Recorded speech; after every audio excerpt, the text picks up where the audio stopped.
It is time to continue on with our 2025-26 season previews. Today we have the Tampa Bay Lightning. So, the Lightning are a team that has been to the playoffs consistently for a while now, but we are now about 4 years removed from those Stanley Cup wins. So, the question we're asking ourselves now is, can the Lightning get back to that? The season previews continue on now. We are in full swing here. We have about actually 5 or 6 teams left after Tampa Bay. We have now done Anaheim all the way up to St. Louis alphabetically, so we are moving through these pretty fast. If you want to check them out, be sure to do so in the card above for the playlist. But regardless, the Tampa Bay Lightning have been one of the best teams in the National Hockey League over the last, I would say, 15 years. Consistent playoff runs. You sprinkle in a couple Stanley Cups in there, some division wins and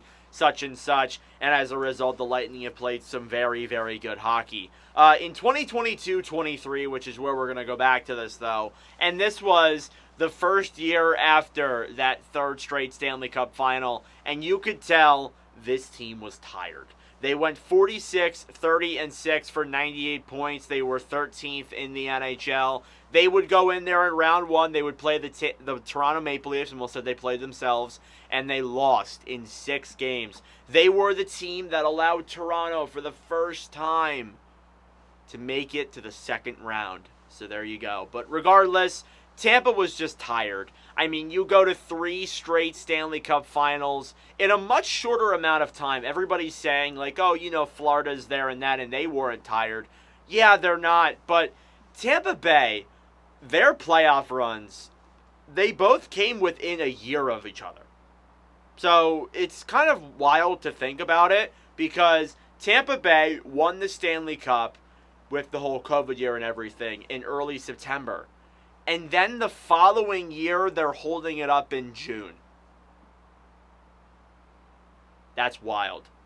So, again, it's just like you go on 2 Stanley Cup runs in the span of a year. Not to mention they made it back to another one in 2022 a year later. So that's 3 Stanley Cup final runs over the span of less than 2 years, technically, at that point. Like a year and 7 months or something like that. Like, it was wild that the Lightning were able to pull all of those off. So this team was absolutely fatigued. They were still dealing with injuries. But now that they had a full offseason and a shorter offseason than the rest, they came in 23-24. They actually played about the same, though. 45-29-8 for 98 points. They were 13th in the league. They go in, they play Florida, and they lost in round 1. A lot of people actually took Tampa Bay to beat Florida that year, even though Florida did win the division. There were people who were saying, like, Tampa could beat Florida. There were. Even this past year, too, people picked Tampa over Florida. I don't know. But regardless, they would lose in round 1 to Florida. It really wasn't that close. But Vasilevsky didn't play that great of a series, and it wasn't looking so hot. In 2024-25, Tampa Bay would go 47-21-8 for 102 points. They were 7th in the league, so they get even better. They make brand new acquisitions of guys like Yanni Gourde, Oliver Bjorkstrand. Things are looking great.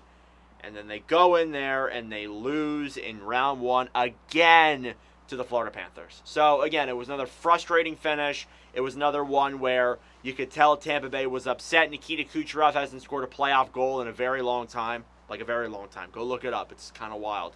But regardless, these last couple of years have been first-round exits for Tampa Bay. And now we keep asking ourselves the question, like we are with a couple of other teams who have won cups recently, is their window shut? And I feel like as long as they have Kucherov, as long as they have these guys, I'm going to say no.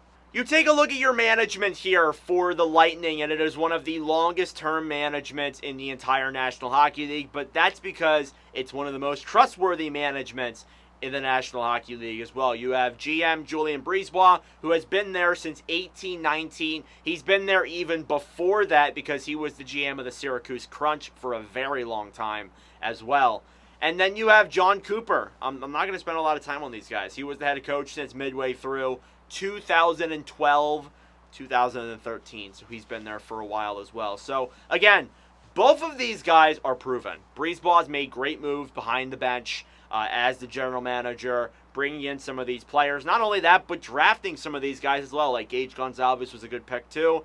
And it feels like they have some guys here who, were developed by him, have went through the system, and obviously guys that were there before him, guys that he's traded for and such. Overall, he's done a great job at managing this Lightning team, bringing them to consistent playoff runs every single year. The only problem is like they just run into Florida, and Florida's better than Tampa Bay. If they play any other team, I think they make it to the second round. I'm just being completely honest with you guys. But regardless, again, John Cooper, good coach as well. He's been a long-time guy there. You do wonder, after a couple of first-round exits in a row, like, when is John Cooper going to be let go? You do wonder, like, yeah, there's definitely a leash there, but how long is that leash now? So we ask ourselves that question. Again, Mike Sullivan eventually was fired too, so I'm not saying that it's going to happen like this season, but you do ask yourself the question there. But overall, you can't help but really trust this management, and that's why I trust it so much. Your key arrivals and key departures are collectively very short. We're not going to spend a lot of time on this. So we start off with our key arrivals. You have Pontus Holmberg and Jacob Pelletier. Now, I like both of these acquisitions because I feel like these two guys could be underrated additions for the Tampa Bay Lightning. I said when free agency hit and Pelletier signed that contract, I was like, wow, that's 3 years of basically $800K for a guy who was like 22, still has a ton of upside, and still can play very well. So I would not be shocked if Jacob Pelletier comes into this season and plays some very good hockey. I would not be shocked whatsoever. As well as that too, Pontus Holmberg will be a good fourth liner. He is projected to play on their fourth line, so that would be fitting there as well. He was a guy who always worked hard in Toronto, had that good skill, so I really got no doubts there about Pontus Holmberg. And then your key departures list, we're going to put it in the same clip. You have Luke Glendening, Cam Atkinson, Nick Perbix, and I guess he's not on my graphic because he never played a single game for them, Isaac Howard. Howard will play this year for the Oilers, though. That is happening. But he didn't play for Tampa Bay, so I didn't include him. But that is their number one prospect who is no longer with them. Yeah, their pool's brutal now, just by making a video on it myself. Regardless, you take a look at these guys. Glendening was a solid fourth-line center. You didn't really need him anymore with Yanni Gourde being there, and he can play center as well. Atkinson was a depth player. He was in the minors at points last year, just wasn't fitting anywhere on Tampa Bay's depth chart. And then you also have Nick Perbix, too, who they will miss. He was a good defenseman for them, but obviously he's now off to Nashville. But regardless, your key arrivals and key departures, there really isn't a whole lot here. It was quite an uneventful offseason for the Tampa Bay Lightning after, obviously, last year being a very eventful one. So then that being said, let's hop into the Hockey News' depth chart for the Tampa Bay Lightning. Now, this depth chart was made by the Hockey News, so that way I don't forget anybody or do something stupid, although that will probably happen anyways. Let's start off on the left wing side here. You have Jake Guentzel, Brandon Hagel, Gage Gonzalez, Zegmas Girgensons, and Jacob Pelletier are your guys who I am looking at here on your left wing side. So Jake Guentzel, great first line winger, prominent, he's dynamic. Good goal scorer last year. He had a pretty long point streak, too. I think like 8 or 9 games at one point last year, so he did a good job at that, too. You also have Hagel, who is one of the more underrated wingers in the NHL. I'm being completely honest by saying that. There are so many people who underrate this guy. He played phenomenal last year with Tampa Bay. Gonzalez was a guy who came in last year, and we covered him in the live streams. He is actually the Watch with Nordic Calder Trophy winner. So if you guys watch the Watch with Nordic streams, the live commentary streams on the YouTube, you guys would know. But I really liked him this year.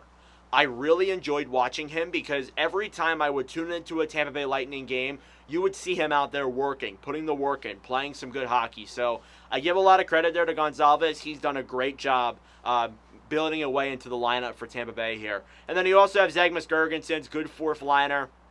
He's got plenty of just solid skill there. And then Pelletier, I could see him beating over Girgensons for that spot. Again, Pelletier signed that 3-year contract. I'm very optimistic about that. I think that deal is going to turn out to be very, very good. So overall, I'm looking forward to that as well. Your center core, Braden Point, Anthony Cirelli, Nick Paul, Yanni Gourde, and Jack Finley are your guys on that center core side. So you have Point.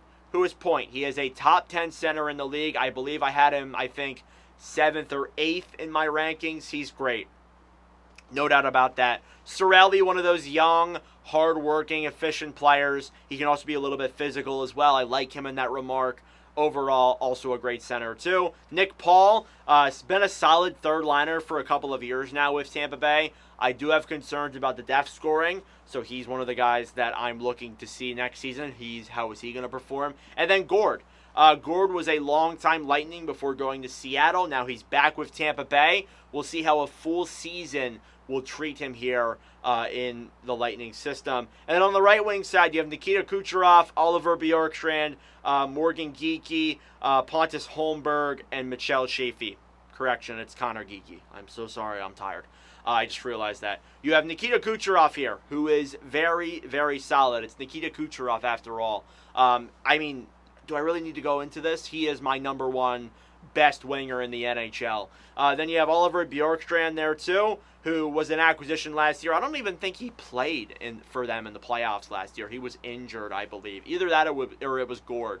But regardless, he was not playing last year in the playoffs. Geekie has that physical side to him, but I thought he came in last year and played well for Tampa Bay, so I don't got a lot of qualms about him. Holmberg will be a good fourth liner as well, and then Shafee will be a decent depth player there. That's where he really belongs, to be honest with you. But overall, I like the top six. It's one of the better top sixes in the NHL. Your bottom six definitely needs some work. I definitely think this team needs to go out and find some more depth scoring. If they can go out and find some more depth scoring, but not only that, some physicality guys, some grit players as well, I mean, I think there's a good chance that if they go into the next year facing, a team, they could be able to win. Like, for example, if they play Ottawa or something like that, I think they can win. I still have my doubts about them beating Florida, but overall, they are still one of the best forward cores in the league. Next up, you take a look at the defensive core for the Lightning. You start off on your left shot side. You have Victor Hedman, Ryan McDonagh, Emil Lilleberg, and Carlisle as your extra defenseman there for that left shot side. So Hedman is still phenomenal. Again, he's not what he once was. I think even Lightning fans can agree with you on that.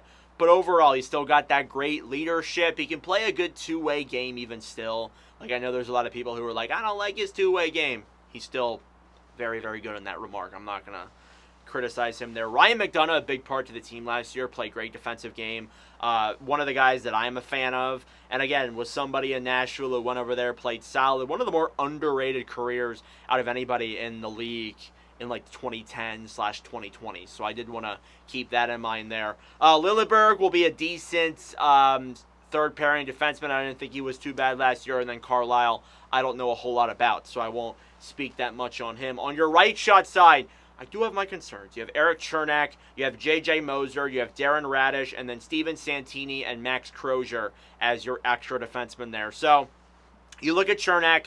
Chernak is still that very solid, lockdown defenseman. Moser, I thought, did good last year. I actually think Moser will be on the first pairing with Hedman. I don't agree with the fact that he's with McDonagh, but that's how the depth chart ranks him on the Hockey News. Radish will be a decent third pairing defenseman, and then Santini and Crozier will be your depth guys.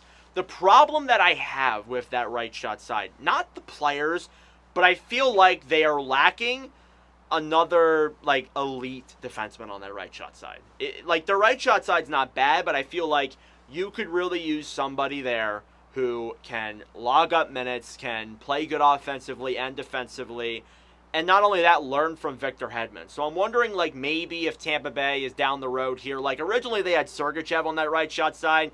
Obviously now he's no longer there. But regardless, as you're heading down the road here and you look at this Tampa Bay team, maybe they look at another defenseman for that right shot side. But overall, the defense is good, in my opinion. And then in net, you have, in my opinion, even still, one of the best goalies that I have ever been able to witness. You start off here with Andrei Vasilevsky, you have Jonas Johansson, then you have Halverson and Fanti as your extra goaltenders there on your goalie depth chart. So again, as I said, Vasilevsky, one of the best goalies I've ever seen play, in my opinion. 2 Stanley Cups, carried Tampa Bay, has a Conn Smythe under his belt, a couple Vezinas there too. He's been phenomenal. He's one of the best goalies, if not the best goalie I've ever seen in my childhood. And then Johansson, Halverson, and Fanti are just the guys behind him. I think these are guys who are just depth goaltenders. Like, there's really nothing else there. You know Vasilevsky's going to play 60 games again unless if he gets injured. But overall, I think that Tampa Bay's goaltending is phenomenal with Vasilevsky on the back end there. So, no doubts about it. The goaltending for Tampa Bay is great. So now it's time to ask one of the biggest questions. So, again, I can talk all about the regular season. I can talk about all about the defense. How will they perform in the playoffs? Because Tampa Bay last year against Florida kind of got dominated. And I really want to see them improve. I really want to see them next season come into the playoffs, learn from what they've had, and go in there and at least make a run.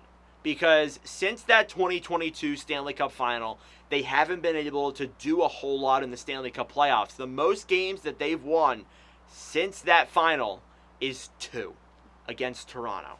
So, again, I feel like they really need to lock in here on the playoffs. Regular season, I don't care where they finish. You know they're making the playoffs. But the question is, how will they perform in the playoffs? Because last year, Kucherov didn't score a goal. He didn't even have a goal in the last 2 playoff series. That needs to change. And I feel like with the way this team has been kind of building itself here as they keep going through, like eventually you're going to get to the point where you're like, the window's shut, we have to rebuild. It's going to happen at some point. It happens with every team in the league. But you got to lock in here and get through these last few years of Kucherov because you're not going to have him forever. And again, I understand that he hasn't been that great in the playoffs. That's on him too. But this team really needs to go into those playoffs next year and work their asses off. Harder than they have before. So I answered the one part to that question. Let me answer the other part to that question. Playoffs, standings, cup. Those are the things that we're asking ourselves here. So playoffs is yes. If I just went into that whole spiel, I should be saying playoffs. Standings-wise, I think they can win the division. It's not impossible. You see, Toronto, I feel like without Mitch Marner is going to go through some struggles. I also think that everybody is really high on Florida. And, like, I'm high on Florida, too. I think they can win the Stanley Cup again. But regular season-wise, they haven't been able to put together that many good seasons. Besides the year before last year where they won the division, all of their runs to the playoffs have either been like, you know, they barely scrape in or this and that. So I really do believe that heading into this year, they can really win the division. But does that really matter? Who knows? They could end up playing Florida again or somebody from the East, from the Metropolitan. You never know. But it doesn't really matter who you play in the first round. You still got to play like the Lightning we know. And seeing them win those cups all those years ago was great, but you know this team wants another one. So let me know your thoughts in the comment section down below on the Tampa Bay Lightning. Thank you all very much for watching. If you enjoyed, like the video down below and subscribe if you are new. But regardless, guys, that is it for me. Thank you for watching, and I'll see you guys in the next video.